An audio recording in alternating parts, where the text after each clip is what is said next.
Welcome to Inspiring Entrepreneurs Montreal, showcasing stories from outstanding business people by BDO Canada. My name is Dan Delmar, along with Mike Newton of BDO. Hey, Mike. Hey, Dan. How are you? Excellent. How are you? Good, thank you. I'm really excited for the show today. We're going to be talking falafel with someone who is very popular among the CJD family because Nilufar, the restaurant, used to be right around the corner from our old studios on 4th Street. And that's how I got to know Nilufar Al-Shourbaji, who with her parents have built up this successful, used to be a restaurant, now a catering business and grocery brand. And Nilufar always committed to very, very low prices and helping those in need. She's really quite an inspirational person. She is. I mean, you listen to her talk, you wouldn't know she was actually in business. I mean, this is a woman whose heart she wears on her sleeve for the community, for the people around, for homeless and those that, you know, are underfed. It's fascinating to listen to, you know, the passion that she has for food, but it's the passion that she also has for humanity. And you know, we go through an awful lot of things on this show. We talk about a lot of you know, capitalist type environments, but this certainly is you know, one you don't want to miss. For some of us, I think could end up being a little bit of a tearjerker listening to her. I have to say the conversation was really incredible. We should mention we do pre-tape these conversations. We like to speak to entrepreneurs in their business, so during the week in their environment. We find that to be really useful. And Nilufar was kind of dealing with stuff on the go. And her Falafel It Forward program that she implemented when they had the Shaughnessy Village restaurant was, I think, really inspirational. And she would just give away falafels to those in need. And a really interesting example, Mike, of effective altruism without all the fancy, you know, jargon surrounding it. Just giving food to people who are hungry. Yeah, and you know, as much as the restaurant itself had a quite a visible space in Shaughnessy Village, I think as much as she could keep her name out of it, I think she's happy to do too. So it's you know that she's doing it for the right reason. Now, Nilufar did have some issues. They had a real estate issue. They found out from a real estate listing that their place was up for lease, and so they had to quickly pivot a few months ago and focus on catering, opening up a to-go stand in Saint Laurent as well. But they were quickly forced out of their downtown location. And again, an example, Mike, of sometimes when real estate forces hit you, there's absolutely nothing an entrepreneur can do but find another location. Well, it's a good example of the old expression, right? When a door closes, a window opens, or something along those lines. And you know, it's certainly her and her parents have found a way to perpetuate what they were doing, but also to perpetuate the good, you know, kind of off the beaten path in terms of the work and the help that they were doing. So being forced out of a physical location surely did not stop them from doing the good that they were doing. So just because it's a good proof, you don't have to be sitting in that location to do a ton of good.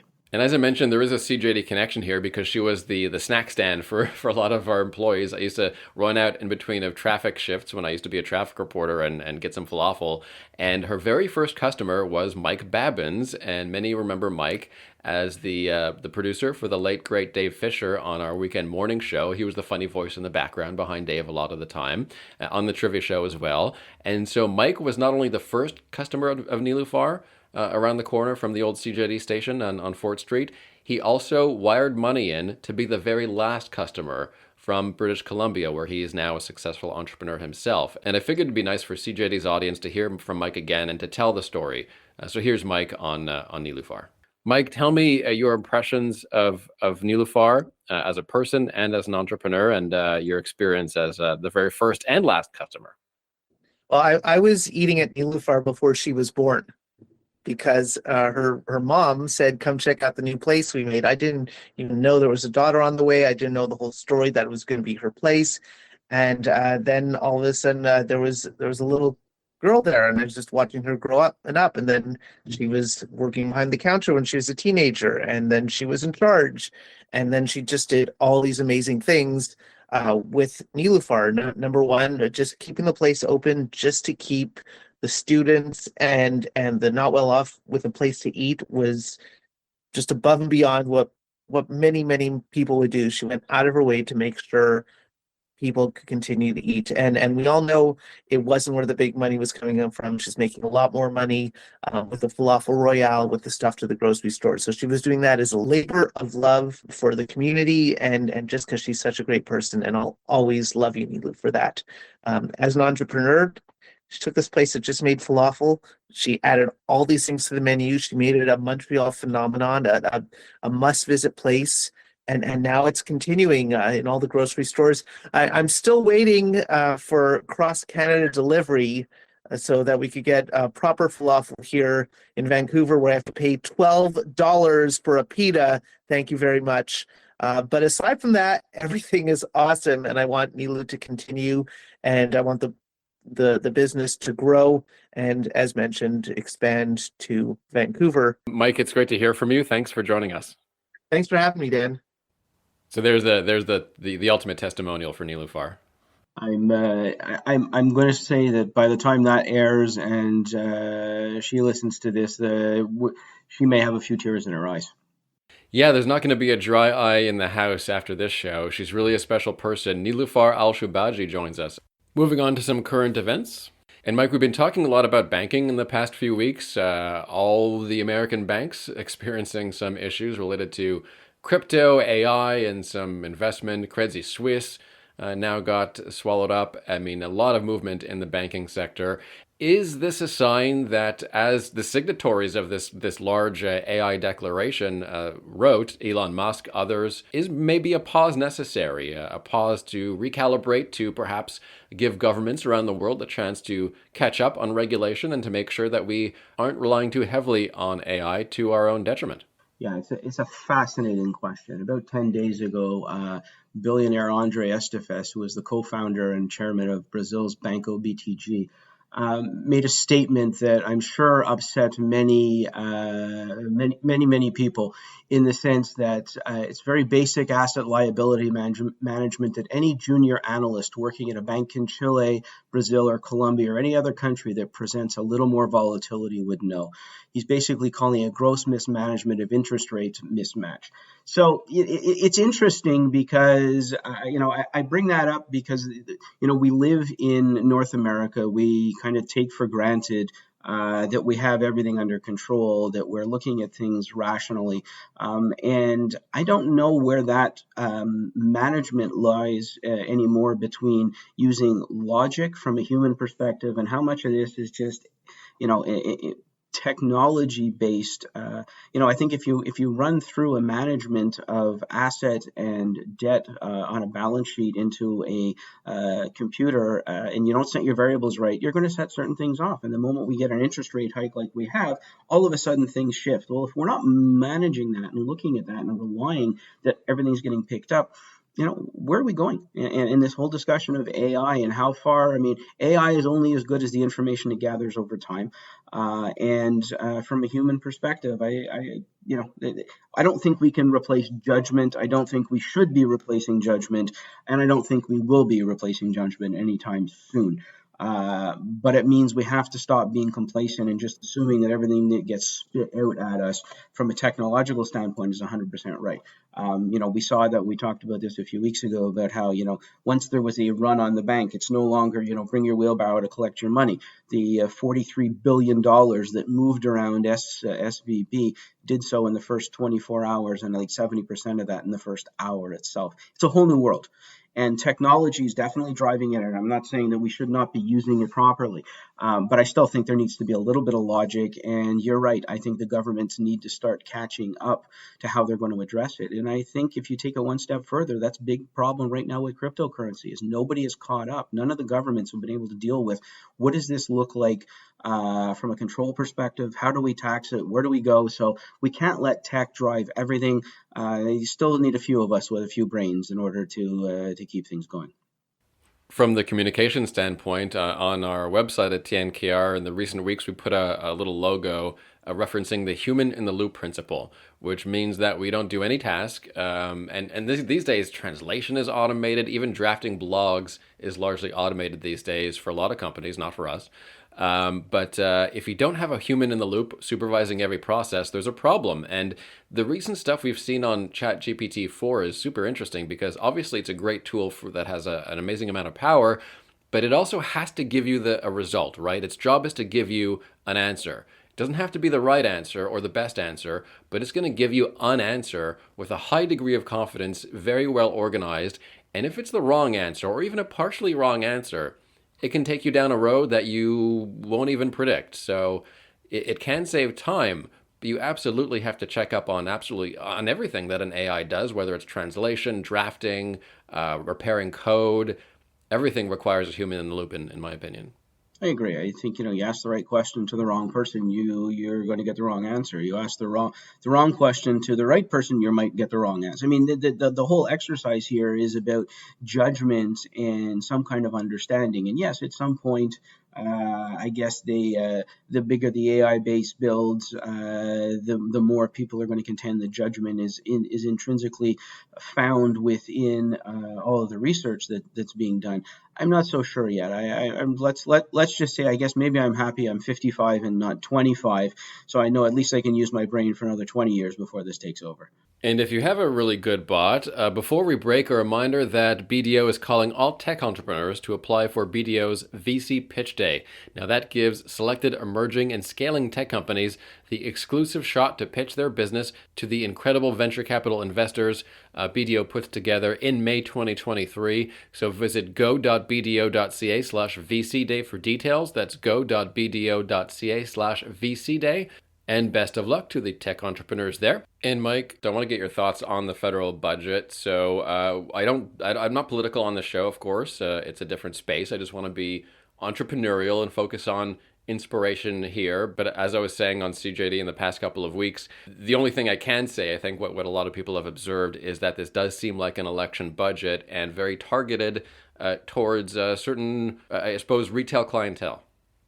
Most definitely. I mean, let's face it, they're dealing with a minority position in government, and any minority government rarely goes past 2 years. They struck a deal with the NDP and Jagmeet Singh early on after the last election, but that can only go so far. Trudeau and his team have certainly, are in charge, and I think this budget was an attempt to try and exert some more control, and it was definitely in a position to try and set the tone for what will likely be, I'm guessing, a budget in the fall, because just what we need is one more election right now. So a lot of pundits on CJD were on various sides of this question, and so I guess we're both on election budget side. Oh yeah, the retail, you hit the nail on the head. I mean, I don't think there's really a lot in this that addresses the corporate issues that really need to be addressed right now.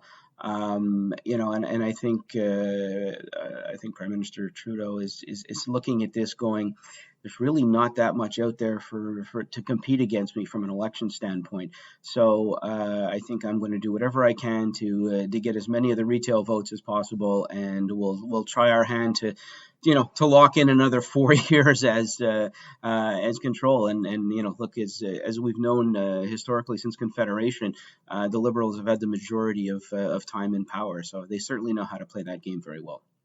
And the other interesting thing to warn for businesses who do interact with government, maybe they get subsidies or have various programs involved with the federal government, well, those things might be slowed down in the fall or have uncertainty around them. So that's important to be aware of as well. Yeah, certainly when we move into any kind of election mode, there are certain things that kind of go on the back burner while everybody needs to get their face and their agenda out. Business as usual doesn't usually happen within the election. So, from a Canadian standpoint, we can say, hey, at least we don't go into a 2-year cycle like the Americans do when it comes time to vote in the next president. However, if you keep having an election every 2 years, you pretty much always feel like you're in it anyways. And let's get right to our guest, really one of the falafel queens of Montreal. Her name is Nilufar Al-Shourbaji. She's the owner of the restaurant and catering business Nilufar. Welcome to CJD, Nilufar. Welcome back, I should say. Yeah, thank you. I'm honored to be here. And first, the easiest question for those that don't know, what is Nilufar? Nilufar is a restaurant that was opened in 1994 in the heart of downtown. It was open to be able to provide healthy food at a price point that everybody can afford, and just a real safe space in the heart of the city where I think we really have always needed one. From there, we've also always done a lot of catering for the universities and for different businesses around. And in the last few months, we have converted to mostly catering.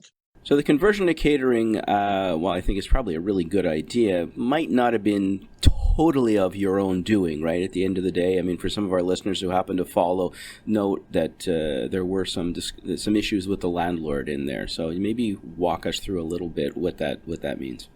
One day in the beginning of November, after being at the restaurant for almost 30 years, I woke up to a text message from a friend asking me if there was something I wanted to talk about with the business. I thought that was really strange. And when I looked into it, I saw that they were referring to an ad that was put up to lease the restaurant, which I was totally blindsided by. It wasn't coming from me. It had come from the landlords. So basically, they cut our time there really short. So it begs the question, was the lease up and they just decided to move forward without consulting you, or? So we've had a month-to-month lease for the last 15 years.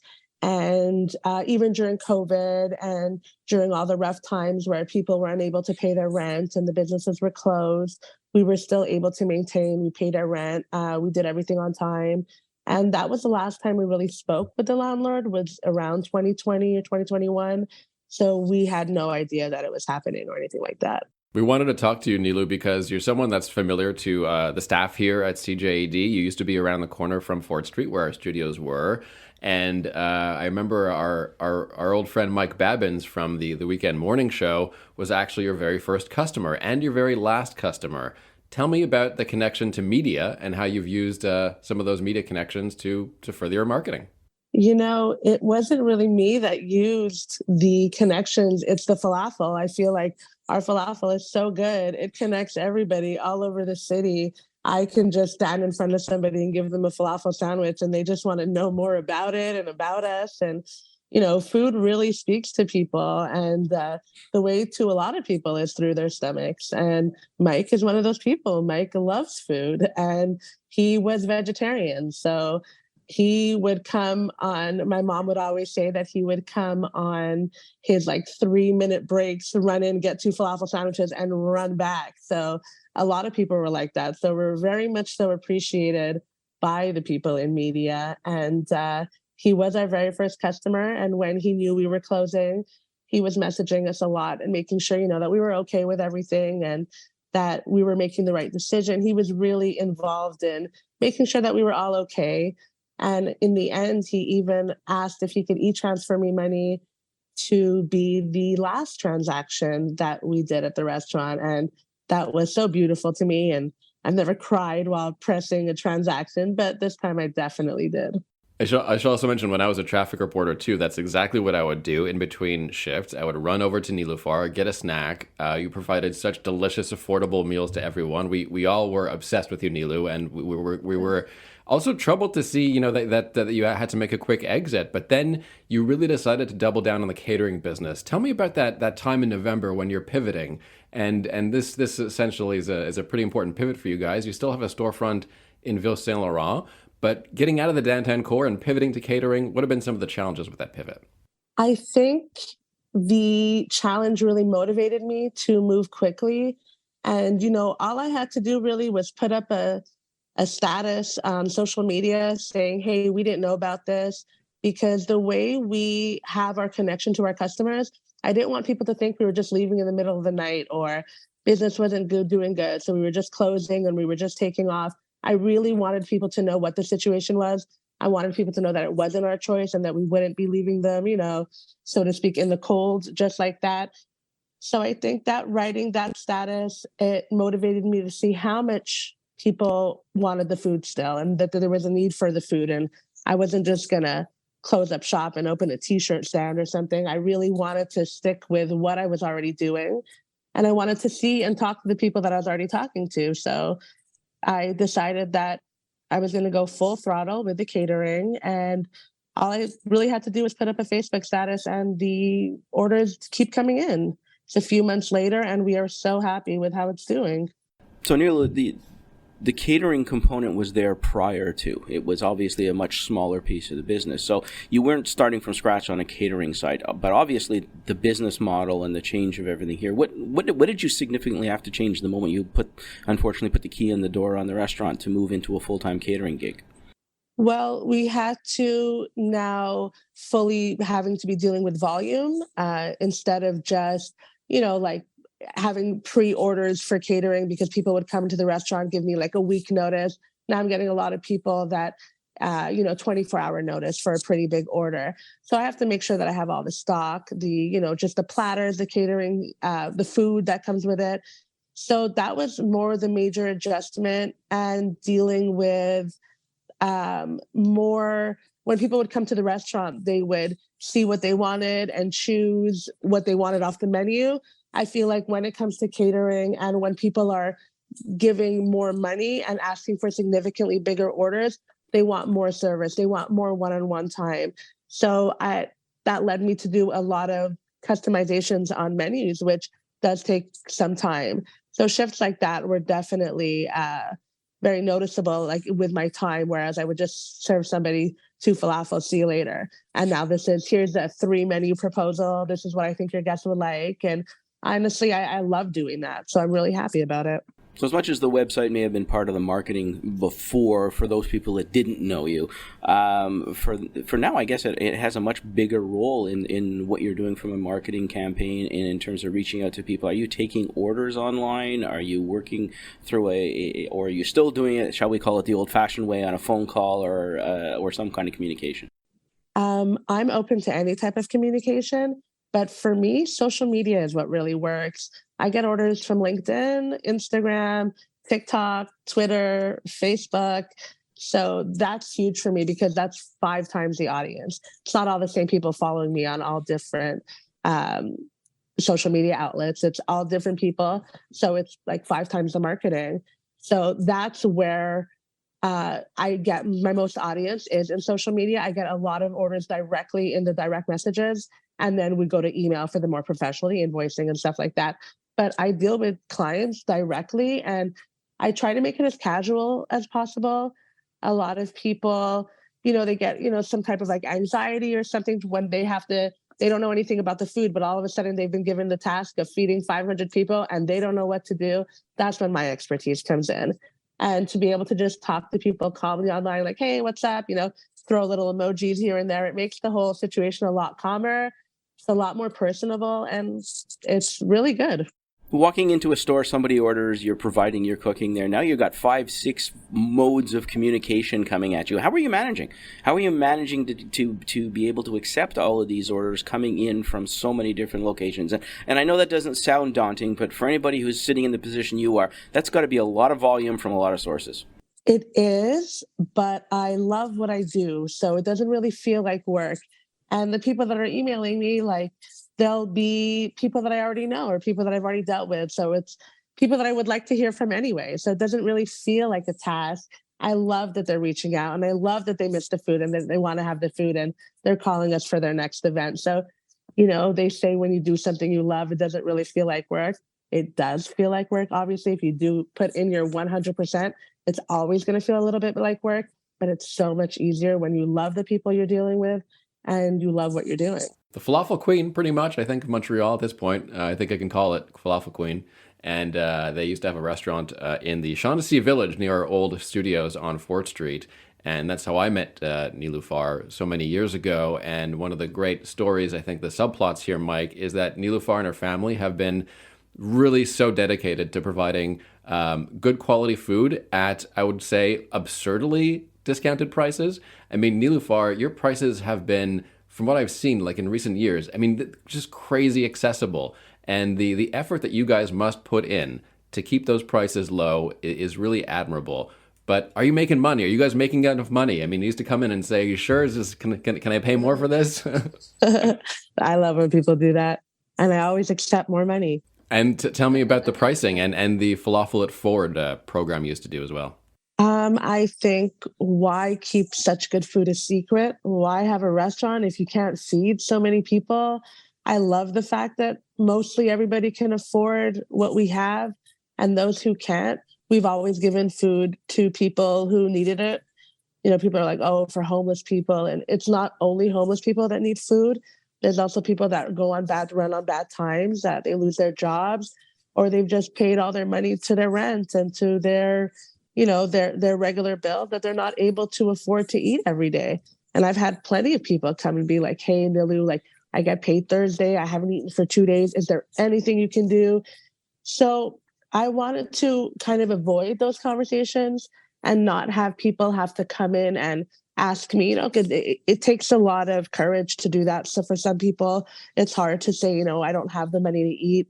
So I put up a Falafel It Forward board. I asked for donations from a few people just to get those numbers going. So what people would do is that they would prepay for a falafel sandwich for somebody else. So the next person that comes in that needs it, they would just be like, hey, I'm going to take 2 falafels off the board. And then we would just lower the number. So it didn't have to have those conversations where they have to explain to me their life, or they have to explain to me. Nobody has to explain to me that they have to eat every day. That's just something I know. And I wanted to stop those conversations and stop this shame in it. We all need people all the time. And if I could be that person for somebody, then that's a huge, huge blessing to me. So Nilu, you guys on St. Catherine were a couple blocks away from a location where the federal government recently announced a $30+ million facility to deal with some of our most vulnerable citizens who are on the streets in the Shaughnessy Village and going through a really rough time. There's something about social work that's inescapable about the job that you had there, about the role that you had. Tell me about some of the interactions you had with people in distress and what advice you would give to other entrepreneurs who are in neighborhoods that are vulnerable. I would think wear your heart on your sleeve more. Not everything's about business. I mean, it is important to be successful, but how you become successful is important. The journey to get there is important. And, just like me, maybe I didn't charge a lot for my food. I've been on every radio station. I've been on every, TV news broadcasting show. And so I think that people should really take it into account that not everybody can eat every day. And a lot of people do need help, especially after COVID. I saw a big difference in addiction, in the homelessness, in people that, just students and people that were having trouble leaving their house every day to be able to work, to be able to have money. And even though a lot of people did get served, and that having to pay that stuff back became a huge responsibility that a lot of people couldn't take on. And I think that we just have to be more mindful that not everybody's in a good position and that a lot of people do need help. And if you can offer the help, or if you can refer people the help, then do it. When it comes to mental illness and stuff like that, I've had people come and tell me, suicidal tendencies, or they would be telling me things that, I would start smelling alcohol on their breath earlier in the day. I would notice they were partying more. I would take them aside and be like, hey, what's up? I knew my customers enough to know this isn't how they usually dress. It's not how they usually talk. They're hanging with different people. And people would come and talk to me about things. But when it came to serious things like suicide and stuff like that, we were a block away from the CLSC, and I would tell them to go there. And people have gone there and they have gotten help. And I mean, I really just, I did what I could. And I think a lot more people need to not look at everything from a business standpoint and to really understand that we are just people and everybody falls on rough times, and do what you can. Don't just do what you can. So how are you filling that void? I mean, you're not downtown, you're not in the center, in the heart of what's going on. I mean, clearly there's a passion and a tone in your voice that goes way beyond food and way beyond running a business here. There's a whole community effect to what you're doing. I mean, this whole move to catering must have been a massive hit to you and your parents. It was, and it would have been more if I didn't have access to so many people from social media. I know these people enough to be able to message them and be like, hey, are you okay? Is everything going well? And there's also community fridges. There's one that I like to donate a lot to. It's in Place St. Henry. So I'll just go there randomly and drop food off there. And I will still do my part in donating. And I'm also trying to think up some type of way to have some type of drop-off spot where I would go and drop off just 50 falafel sandwiches to people who would need it. I have a lot of options. When there's a will, there's a way. When there's a will, there's a way. That is really, really true. And I don't think anything or anyone can really stop me. So I'm not nervous about not being able to help people. I think I'll always be able to help people till the day I die, which is hopefully in a long time. While you're front and center, they can come to you. Now you have to make so let's call it an additional effort, right, in order to get food to them, or like you said, come up with an idea. What do you need from a partnering perspective? Is there something out there that could help you get to more people on a larger scale, on a quicker basis, or on a regular basis? So one thing is, like I said about the falafel at Forward, I don't like to really have those conversations with people because I don't want the whole thank you. Oh my God, you're so amazing. That I never like that stuff. So the community fridges, the anonymity of that, I love. So a few years ago, I was thinking up something where basically like on every few street corners, there would be some type of pantry, some type of fridge where people would go and get food with, labels with what the dates would have, like let's say there was a muffin, you just say April 1st, 2000. So let's say I haven't eaten in 4 days and the muffin was made 4 days ago. I have the choice of if I want to eat it, how hungry I am, what the situation is. That needs to be done, especially downtown. It's incredible the amount of people that go hungry. You would never know. Their shoes are nice. They look good. They have their cell phones, but they haven't been paid in 2 weeks. Their bosses haven't paid them. Their office closed without warning. So I wish there was something we could do where it's not me going frontline and center being like, oh, here's free food from me. I wish it was something that was more anonymous, that I could, build pantries all over the city or get fridges all over the city. Right now, there's only about 3 that I know of. That's not enough.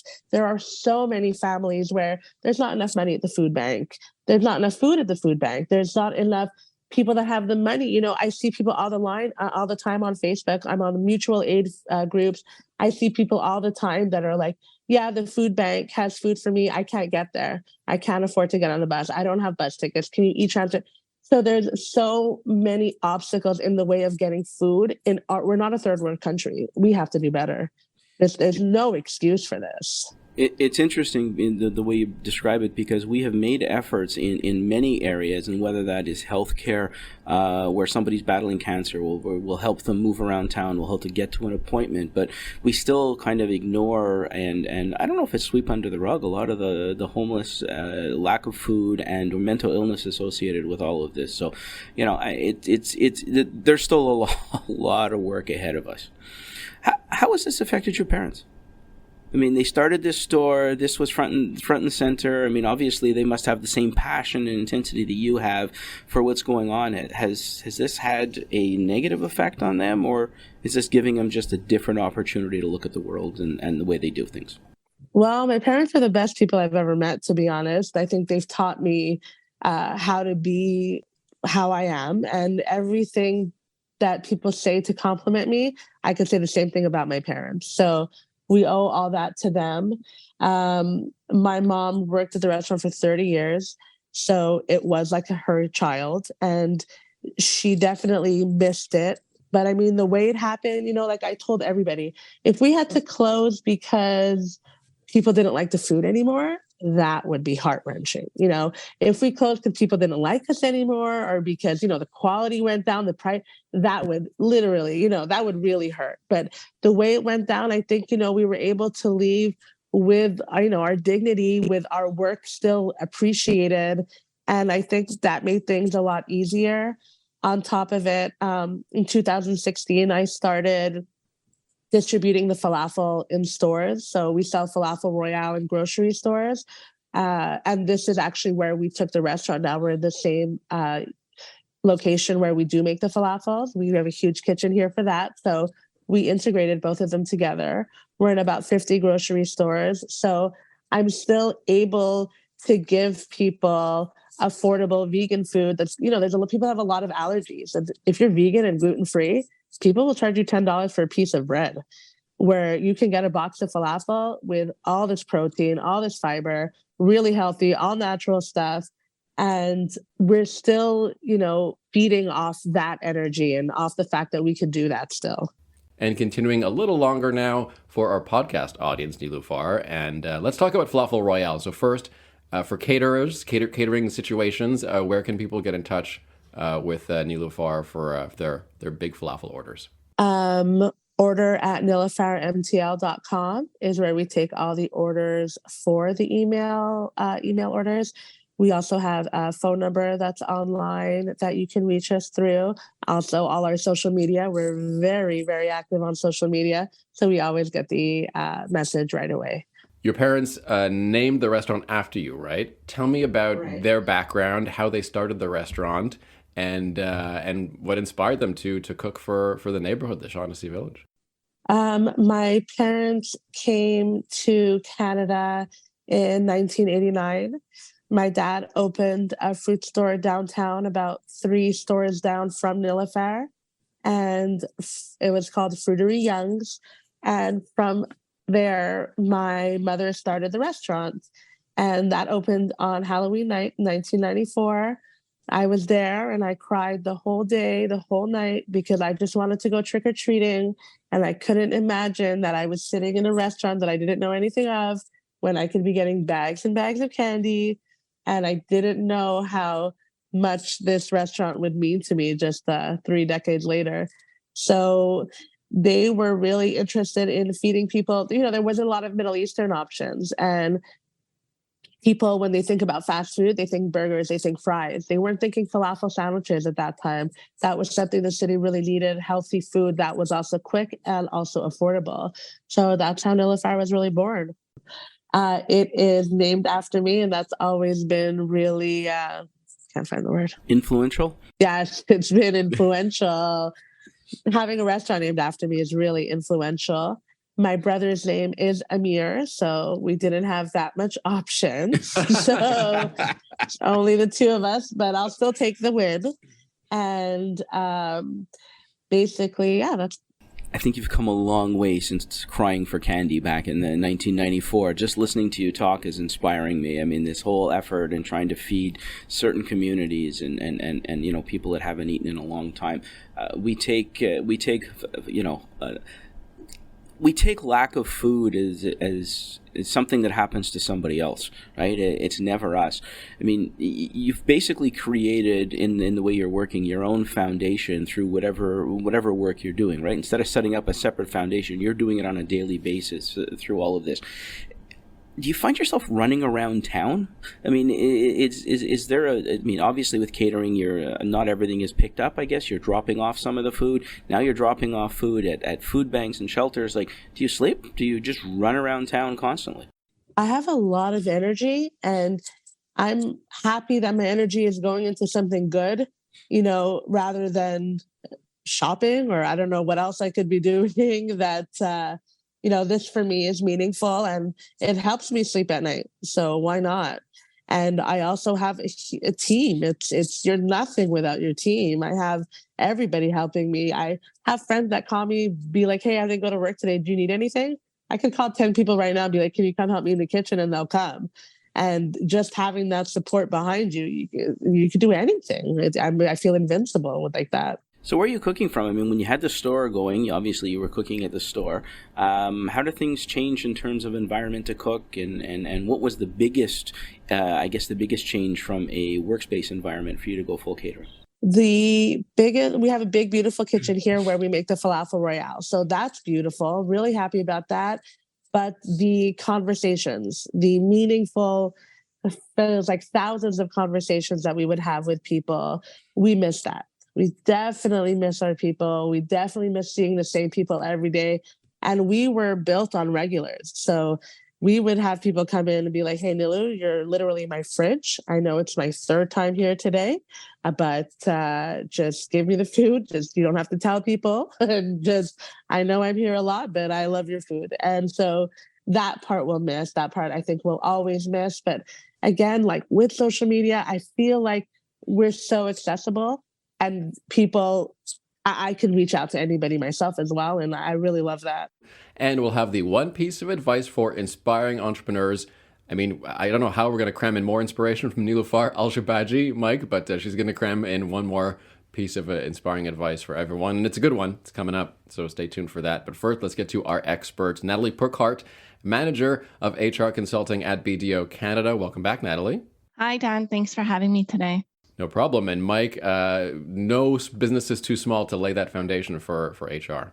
Yeah, no kidding. It's a traditional problem that a lot of startups and a lot of young companies or smaller companies, spend their time thinking HR is a peripheral afterthought. And I think part of this discussion, Natalie, really is to be, at what point would you say that a small or medium enterprise that started up should start thinking about building a proper HR foundation? I mean, your receptionist, who is also your bookkeeper, shouldn't also be your HR person. Right. So I would say as soon as you have employees, so that could be as little as one employee, you should start thinking about what are your HR practices and what do you want to put in place. Not every business will have the same needs, but there should be something there to provide clarity and support to your employees. So what's an HR foundation? I mean, it sounds really nice to say, hey, we're going to build a base for our HR, but what do you mean when you refer to an HR foundation, and what are some of the elements and why? So, I mean, an HR foundation can look different based on the organization or the size of the organization, but it really is the few things that put a little bit of structure on the HR front and the employee support front. So key elements can be starting normally with a policy manual or some policies in place to provide clarity and understanding of kind of what are the roles, what are accessible, benefits and whatnot to the employee. How do things work? What are the procedures? We like to start with 3 procedures, an onboarding, a recruitment, and an offboarding procedure. That way, there's always a constant support through the employee life cycle. Often, SMEs will like to do a compensation review. That way they know, are they, market competitive? What are they paying? What are their competitors paying? And a performance evaluation to provide constant feedback. Like I said, depending on the size and maybe sometimes the industry as well as the organization, these things can vary. There might be some elements that are more important than others, but you should definitely start with the foundation of having the policies in place and proper procedures. So I'm going to go back to my question of why, because I'm going to look at this from an employer standard or perspective. It sounds like this is a benefit to my employees. There's no doubt I'm creating work processes. I'm creating evaluation processes. What are some of the advantages to the employer of setting up a key foundation, HR foundation? So I'm going to go back to clarity. Clarity is really important because as soon as you have a disconnect between what somebody expects and what somebody else expects, then we have friction and conflicts that can arise. Also, as we know, turnover is really expensive. So when we have conflicts, we have more, risk for turnover. When we have confusion or lack of clarity, we have more risk for turnover. And, the last thing we want to do is just to continually having to be in training and rehiring new team members and retraining them and re-going through these processes. When there's clarity, transparency, the functioning is always smoother. The functioning is also faster and more efficient. So HR, in many cases, people feel, and I've spoken to entrepreneurs over the years, I'm like, yeah, I can do this myself. A lot of this is the type of thing where building an HR team may not be cost effective. So in many cases, you might look at outsourcing and you might look at using consulting services. So what are some of the benefits of using consulting services to build an HR foundation? So actually using consulting services is really beneficial, especially in the small, medium-sized enterprise space, because you may not want a full-time HR person. And even if you are at the size that you do want a full-time HR person, one person doesn't necessarily have the expertise in doing everything. So when you go with a consultant, first of all, it's not our first rodeo. We know exactly what we're doing. We know the right questions to ask, and we can build procedures and we can build policy very, very quickly, and we can help implement that. You also have an array of subsidies that you can use. So actually, resource-wise, it ends up being less expensive than having to pay a resource to do it on your team. And you get a professional service that's really well integrated. Most consultants will even support you through the process of, getting your subsidies or giving you the right information or link you up with somebody that can support you through that. So really, when you don't have an an HR department in place, you can still have those processes. You can still do it in a cost-effective way, and you can provide that support going forward to your team members. Natalie Purkhardt, Manager HR Consulting at BDO Canada. Thanks very much, Natalie. Thank you. And as we get to the end of our broadcast, let's turn to our entrepreneur, Nilufar Al-Shourbaji from Nilufar Restaurant and Catering, Falafel Queen of Montreal, and ask her for her one piece of advice for inspiring entrepreneurs. Nilu, what do you think? So my one piece of advice for everybody listening today is not to take advice from everybody. There are some people that don't have the same goals in mind as you do. There are some people that will come and have no business experience and will try to be spitballing ideas with you where, especially when you are younger, people think that they can come and just say whatever they want for you and you should take their advice because they're older and they're wiser. Even if they are successful, it's not always the best route to go. I had somebody come to the restaurant once. He sat there and he ate all his food and we talked. At the end of the meal, he came up and he said, you know what? I'm a big marketing exec and the food is amazing. The service is amazing. I love the ambiance. But what is this name? You have to change this name. It is one of the worst names I've ever heard. And this will never work in the long run. He doesn't know we were there for 20 years. He doesn't know he's talking to the person whose name it is. So I'm just there like, okay. Not wanting to be rude, not wanting to extend the conversation because, again, I'm not going to take his advice. So I think that is a huge piece of advice. When I first started, I was like, oh, no, he has a restaurant. Oh, that person has a distribution company. They seem really successful. They drive a nice car. I should listen to them. No, follow your instincts, follow your heart, choose your select people that you do want to take your advice from, go from there. Not everybody has the right things to say. Not everybody has the right advice, and you just don't listen to anybody for any reason. Mike, expert advice, especially important when you're running a very complicated business, when you're devoting so much of your time to good causes. Nilu has no time for nonsense. Totally agree, and this is a perfect example. We've time and again discussed the new calculations or how do we determine profitability and success. Well, here's a great example of what is not bottom line driven success, but a very, very influential individual within the community who's kind of bolstering our new definition of profitability. And even though it's not numbers, it is still significantly impactful. So I'm a little humbled. What do I tell you? Nilufar, thanks so much for joining us. We've been doing this show for 15 years. I don't think I've ever said this to a guest, but I absolutely love you. I think you're a wonderful human being. I love you too. So lucky to have you in this community. I'm really, really honored to be here. I have to say that I really am. This is huge for me, and thank you so much. Take care. We'll talk soon. For sure. Thank you. Thank you so much. Thank you. Don't forget, you can subscribe to Inspiring Entrepreneurs Montreal as a podcast on iHeartRadio, iTunes, or your favorite platform. And you can log on to the website, inspiringentrepreneursmtl.com, for hundreds of local entrepreneur profiles from the last 15 years. See you back here next week, Mike.